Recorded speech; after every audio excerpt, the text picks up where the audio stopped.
Oh, it's that time of the year again. The championships are almost all complete and finished. And we start getting engines hit the market that are eye-poppingly expensive yeah. Especially in the lower horsepower classes. So, yeah, basically, if you're on Facebook, God, I do not like Facebook, but unfortunately, this is the main kind of interaction anyone has with karting outside of the kart track nowadays. And you would have seen that some engines have hit the market in one of the cadet classes, and the seller is a very successful driver, and obviously done really well this year. And I think it's 6 engines, and they want 35 grand for them. That's the asking price anyway, right? So it's $35,000. No, £35,000, and it must be what, $40,000-50,000 if you're across the pond, and if you're anywhere else, just you could do the exchange rates. So yeah, and I wanted to do this video because I think that the way that a newcomer interacts with karting nowadays is slightly different.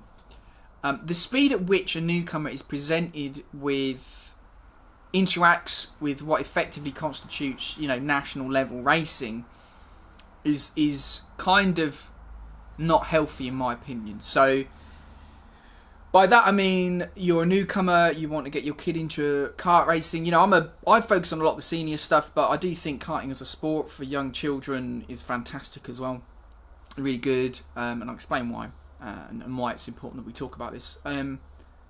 And they come on Facebook and they'll join a group and they'll say, I want to start kart racing, and da-da-da. And then you'll see this little comments, every third comment will be like, oh, it's too expensive, remortgage your house, too expensive, too expensive. And then they'll see these, they'll go on a for sale page and it'll be like, cadet engines for 6-7 grand each.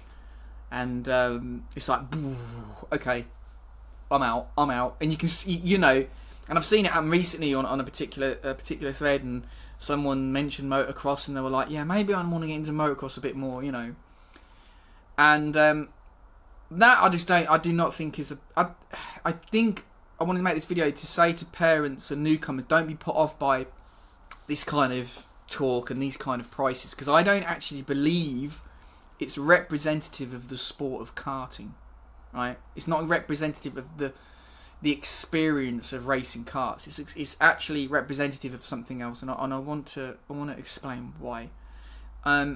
So firstly, I'll explain why you get these stupid engine prices, and this is my own economic analysis. You may think otherwise. So I'm not gonna talk too much about what the solutions may be, because I'm a multi-make, tune the arse off for engine type of guy, which I think has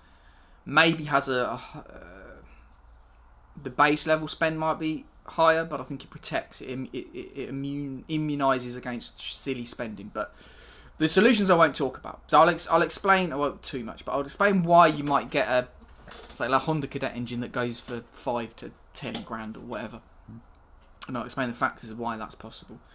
So effectively, in a kart class that allows for ownership of the engine, so you own the engine yourself.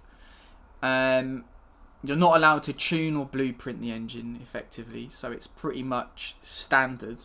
I don't know the exact rules in Honda Cadet. I believe they're sealed, I'm not sure. If the engine's sealed, that can cause issues as well. So basically, you can own an engine. It's single make, so there's only one spec of engine that can be purchased. So it's always the same engine pretty much every year. So it's a Honda, is it GX 160 for the cadets?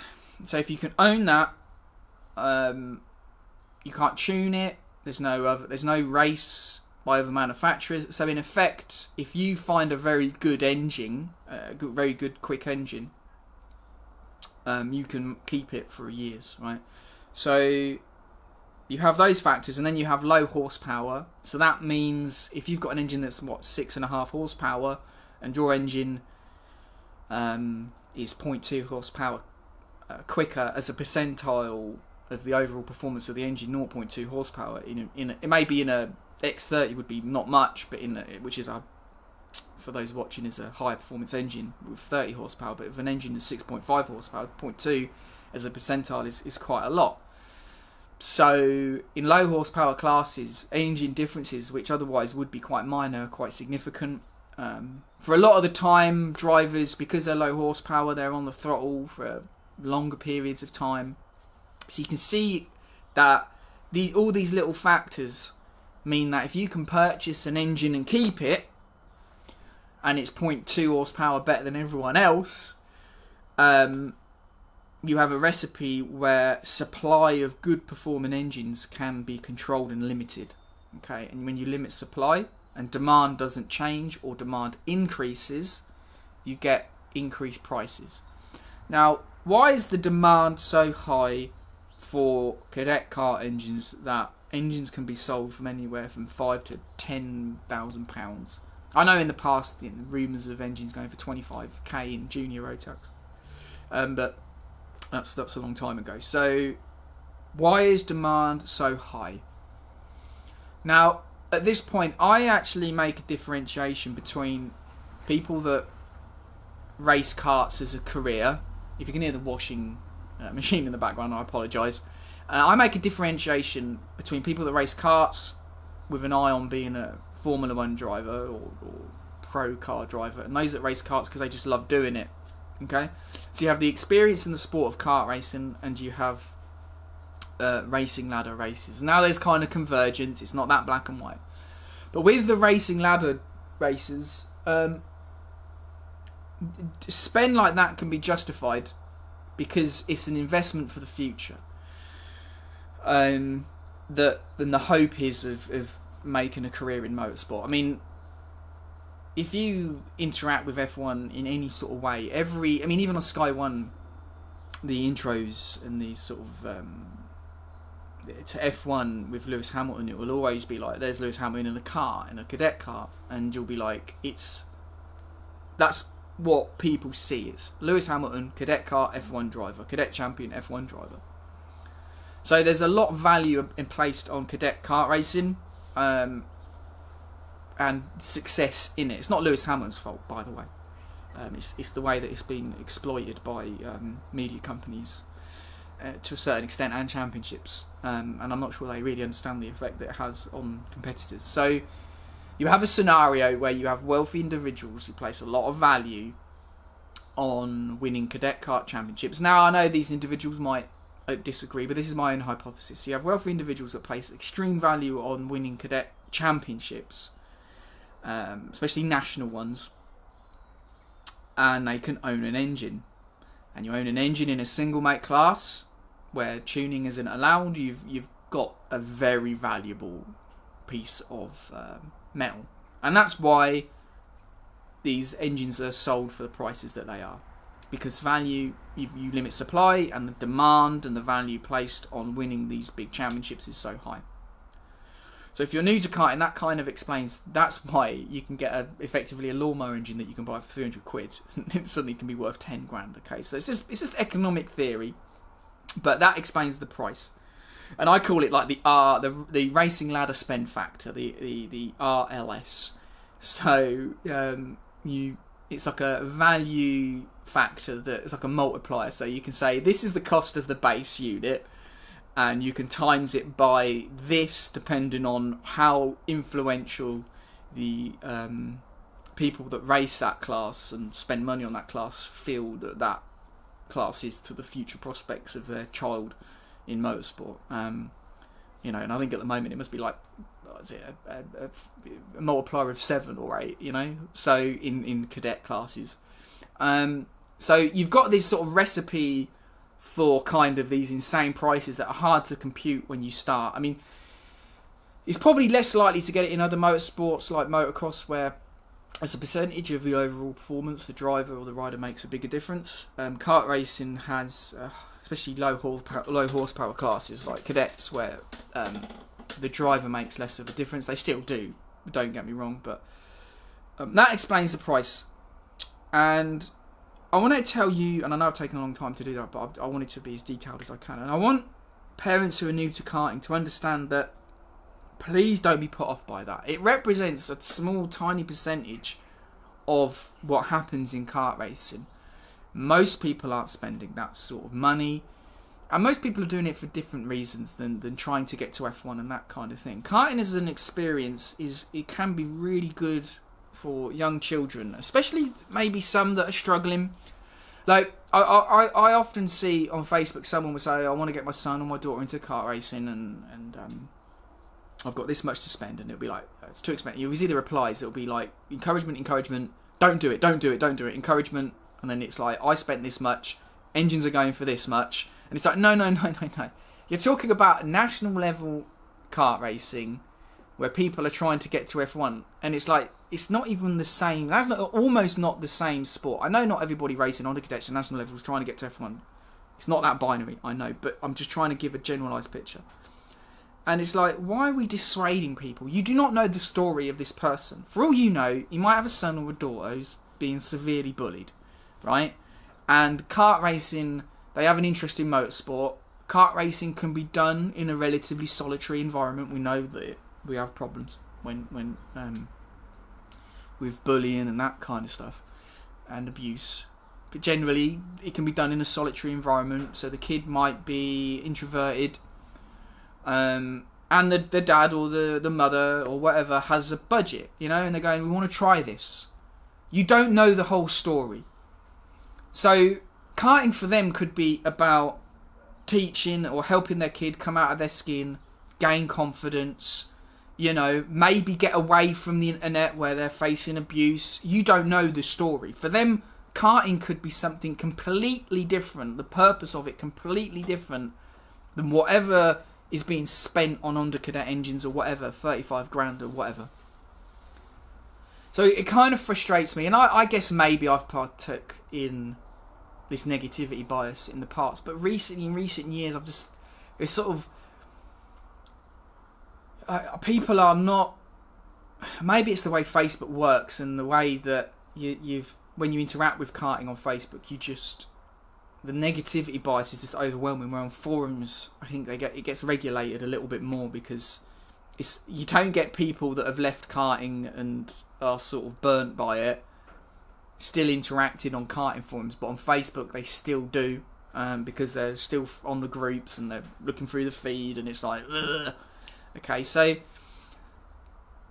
if you are new and you get these negative comments, like, please don't be put off, because what karting can do for young kids that may be struggling in other areas is I believe really positive. You can give them an outlet that they otherwise wouldn't have, and if you have the budget to do it, and like, karting isn't cheap in the sense relative to I don't know, football, I guess, you know, but yeah, I just wanted to make this video because people don't know the story behind every new person's interaction with kart racing, and I think it's a terrible shame that they have to interact with karting and they're just overwhelmed straight away with national level complexities, which is, you know, when I started kart racing, and obviously my brother had done it and I was born into it effectively, but when I started racing, it was like Shennington, Kimbolton, club races, novice, just, you know, dicking about at the back, and that's how I got into it. And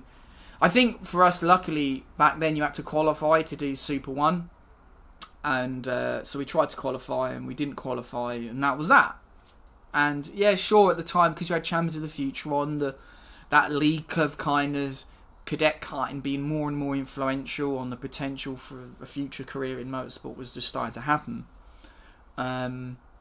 So you got that sort of bleed that started to affect it. But by and large, you know, you did it because you just liked doing it. That's what you did. Maybe, you know, the interaction with the sport was a little bit different then. You weren't so pulverised with, like, every day you could read, like, someone spent £1,000 a day and someone spent £5 grand on an engine, and it's like, you just weren't interacting with the sport that way. But you had Karting magazine and you know, the odd article maybe, but the odd letter, but nothing like the barrage of negativity we get now. So I think going forward, I just want to make sure that parents understand that, like, you don't need to spend tens of thousands of pounds, right? You can set your expectations. There's plenty of local clubs and where this kind of thing doesn't really exist. and you can learn and move forward within a sport. I mean, if you go for a kickabout with your kid in the local park, you know, you don't go online and go, how do I go for a kickabout with my local kid in my local park, and then find people saying, well, you know, Messi practices 10 hours a day, unless you're going to do that, don't bother. You go and have a kickabout. And I see it like that. You just get involved, enjoy it, set your expectations, enjoy the sport for what it is. And you never know, you know, if you keep at it, you keep plugging away, you don't involve yourself in these kind of insane talks about 10 grand engines. For all you know, as you get better, later on you might get into classes where you don't have this much issues with mad engine prices, because they kind of filter out after the age of 15 and 16, because the racing ladder spend kind of evaporates the older drivers get, because they're often doing F4 and whatever it is they want to spend the money on. And you never know, you might end up as in a World Championship level event or a European Championship level event. You just don't know. So yeah, just like I wanted to say, try and not be dissuaded so much by all of this talk, because I know people are, and I've seen it when they just go, I think I'll go and do something else, or I'll go and look at motocross, and it's kind of sad for kart racing. So I just wanted to put that video out there. There are, you know, one day I might do a video of, you know,